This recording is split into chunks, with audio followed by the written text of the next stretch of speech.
अस्सलाम वालेकुम, welcome back to my channel. आज हम बना रहे हैं जी घर पे देसी घी मज़ेदार। किसको अच्छा नहीं लगता, सबको बहुत अच्छा लगता है, ऐसे ही मुझे भी बहुत अच्छा लगता है। तो यहाँ ये मलाई जो डेली बेसिस पे सेव करती थी मैं, वो फ्रीज़ की हुई थी, वो निकाली है मैंने कि हल्की फुल्की सी सॉफ़्ट हो जाए। ये 1-1.5 घंटे में हो गई थी। यहाँ नॉर्मल टैप वाटर लिया है, वही ठंडा होता है, गर्म पानी रखा हुआ है, आसानी से मक्खन निकल आता है इससे, और इसमें घी निकालूंगी। जग में मैंने मलाई डाल ली है, इसमें नॉर्मल टैप वाटर जो है ना वो ऐड करूँगी मैं, और थोड़ा सा इसमें गर्म पानी साथ साथ डालती रहूँगी। उससे ये होगा कि आसानी से जो मक्खन है ना बहुत आसानी से निकल आएगा। यहाँ पे थोड़ा सा मैं ये खोलता हुआ गर्म पानी है, हल्का फुल्का गर्म पानी नहीं है, थोड़ा सा ऐड करूँगी, इससे आसानी से जो है ना मक्खन बहुत ही मज़े से ऊपर निकल आएगा अच्छे से। ज़्यादा ब्लेंड ना करें, 15 से 20 सेकंड काफ़ी होते हैं ब्लेंडिंग के लिए। इतनी देर में मक्खन बहुत आराम से निकल के जो है ना वो ऊपर आ जाता है। हमें ऐसे ही चेक किए बिना ही पता चल जाता है कि मक्खन जो है ना वो ऊपर निकल आया। ज़्यादा टाइम जो हमारा लगता है वो इसी में लगता है, इसी में जो देर होती है। बाकी घी निकल में कोई इतना टाइम नहीं लगता, और घी के ख़त्म होने में तो बिल्कुल भी टाइम नहीं लगता। सर्दियाँ शुरू हो रही हैं, हो गई हैं बल्कि, हर चीज़ में देसी घी ने जाना ही जाना। मज़ा ही तब आता है किसी भी सब्ज़ी का। तो यहाँ पे मक्खन जो है हम लोग का वो अच्छे से जो है ना वो ऊपर पता चल रहा है हमें कि सेपरेट हो रहा है। अगर आप देखो कि जो अच्छे से वो ब्लेंड नहीं हो रहा ना, तो आप इसमें पानी ऐड कर सकते हैं। ये मक्खन अब ऊपर जो है ना निकल आया, नीचे सिर्फ लस्सी रह गई है। ये देखें, बहुत खूबसूरत माशाल्लाह। मक्खन से मज़े की चीज़ कोई हो नहीं सकती, मुझे ये लगता है। सर्दियों में तो इसकी और ही बात होती है। आप चाहो तो आप इसी तरह से मक्खन को भी रख सकते हो, मतलब बाहर के ब्लू बैंड से तो बहुत ही बेहतर होता है। मुझे पर्सनली अच्छा लगता है ना, इसलिए। मक्खन में आप शक्कर डाल के खा सकते हो, चीनी मिक्स करके खा सकते हो, बहुत मज़े का लगता है। ये पानी जो मैंने नॉर्मल टैप वाटर रखा था ना, ये ज़्यादा इसीलिए रखा था क्योंकि इसमें मक्खन को धोना है। बहुत हल्के हल्के हाथों से आपने इसे धोना है, और टैप करते जाओगे ना, आप इसे दबाओगे तो इसमें जो लस्सी होती है ना वो निकलती जाएगी। मक्खन को एंड में मैं सारा इकट्ठा कर लूँगी, फिर 1 से 2 दफ़ा जो है ना इसे धोऊँगी। इससे हमारा जो घी होता है ना वो मिनटों में ही निकल आता है, क्योंकि लस्सी तो होती नहीं है, इसलिए उसका रंग भी साफ़ होता है। फिर यहाँ सारा जो मक्खन है ना वो मैंने निकाल के तो रख लिया है, सारा इकट्ठा हो गया है। अब मैं इसको धोना है, मैंने इसे हल्के हल्के से बॉल बना के हाथ में ले लूँगी, जैसे हम आटे का पेड़ा करते हैं ना उसी तरह से करते टैप करती जाऊंगी। तो बिल्कुल हल्के हाथों से आपने करना है, क्योंकि मक्खन वैसे ही बहुत सॉफ्ट होता है। इसमें से जो लस्सी होती है ना वो निकलती जाएगी, वो साफ़ होता जाएगा। ये प्रोसेसिंग हमने 2 से 3 दफ़ा करनी होती है। आप जब निकाल रहे होंगे आपको अंदाज़ा हो जाएगा कि अब इसमें से लस्सी नहीं निकल रही, साफ़ पानी ही है जो निकल रहा है। अगर हम इतनी सी में आप चाहें तो आप वैसे भी कर सकते हैं। आप डायरेक्ट मलाई भी रख सकते हैं चूल्हे पे ना, रख देते हैं तो घी तो उससे भी सेपरेट हो जाता है। ठीक है, आप मक्खन को धोएं ना, आप डायरेक्ट रख दें, उससे भी हो जाता है। अपनी अपना तरीका होता है हर किसी का। मुझे ऐसे अच्छा लगता है करना ना, 2 से 3 दफ़ा धो लेती हूँ मक्खन को, तो मुझे तसल्ली हो जाती है, उसमें लस्सी नहीं रहती। तो बर्तन में नीचे जब अगर मक्खन को धोया ना हो ना, तो बर्तन में नीचे सारी लस्सी जो है ना वो बैठती है, और टाइम भी लग जाता है घी को निकलने में। इस तरह से अगर करके रखूँ, यानी इसमें बिल्कुल लस्सी होती नहीं है, पानी भी हम अच्छे से निकाल लेते हैं, लस्सी उसमें रहती नहीं है, तो ये मिनटों में ही निकल आता है। चंद मिनट लगते हैं हमारे, और घी निकल आता है। नीचे पानी भी नहीं होता जिसे हमने सुखाना हो कि पानी इसमें से ड्राई होता है। वैसे जब हम घी निकालते हैं तो पानी ड्राई होने का हमें वेट करना पड़ता है कि पानी ड्राई हो जाए तो हम निकालें।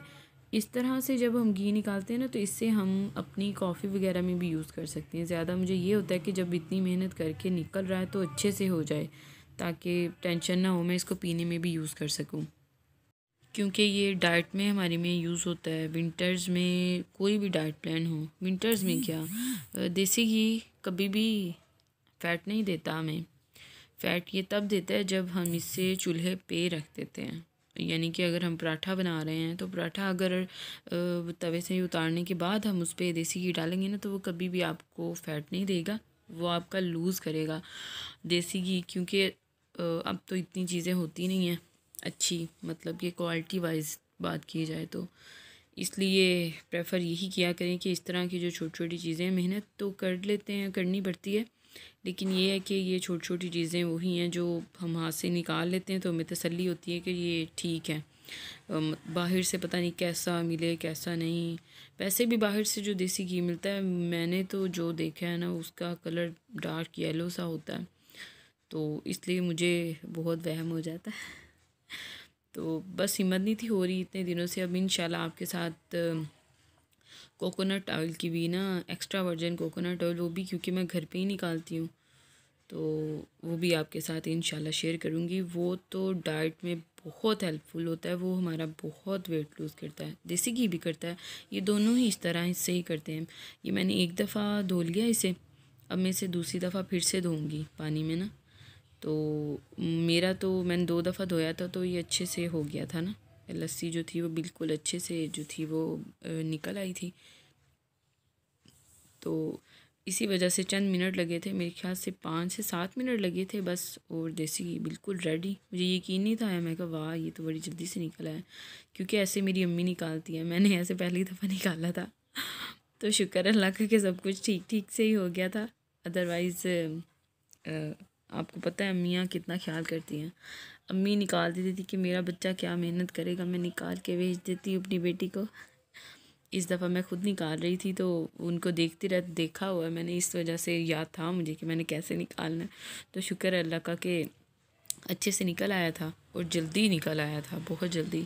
एक दफ़ा मेहनत की होती है, ये एक दफ़ा में ये मेरे ख्याल से जो मलाई थी वो थी आलमोस्ट 4 to 5 kg।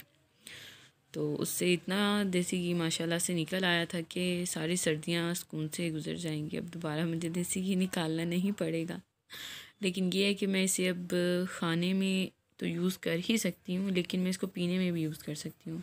दूध में लाजमी सर्दियों में यूज़ किया करें आप।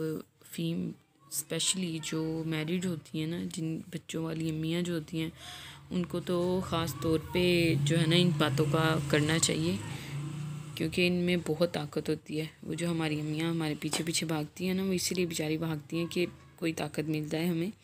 तो दूध में हम इसे यूज़ कर सकते हैं, कॉफ़ी में यूज़ कर सकते हैं। डाइट में इसको कैसे कैसे मैं यूज़ करूँगी ना, मैं इंशाल्लाह छोटी छोटी जो वीडियोस में ना आपके साथ शेयर करूँगी कि ये हमें वेट लूज़ कैसे करता है। क्योंकि काफ़ी कॉन्सेप्ट ये है कि देसी घी तो हमें मोटा कर देगा, जबकि ऐसा बिल्कुल नहीं होता कि हमें मोटा कर दे। तरीका होता है बस कि हम कैसे इसको यूज़ करें। ये हो गया, अब इसे मैंने चूल्हे पर रख दिया। आप देखना मिनटों में इसने रेडी हो जाना है, पता भी नहीं चलना कि ये रेडी हो गया हुआ है। बस ये कहता कि अब मुझे खा लो। मक्खन भी बहुत मज़े का लगता है, अपनी अपनी पसंद की बात होती है। मैं मक्खन ज़्यादा नहीं खाती। अदरवाइज़ आप इसमें जब आप वॉश कर लें, वॉश करने के बाद आप मक्खन को स्टोर कर सकते हो फ्रिज में ना। आप बोल में स्टोर करो और डेली बेसिस पे आप यूज़ करो। बच्चों को दो ब्रेड पे लगा के, सबसे अच्छी बात है। खुद हाथों से निकाला है, साफ़ सुथरी चीज़ है, आप बच्चों को दो। तो थैंक यू जी, थैंक यू सो मच।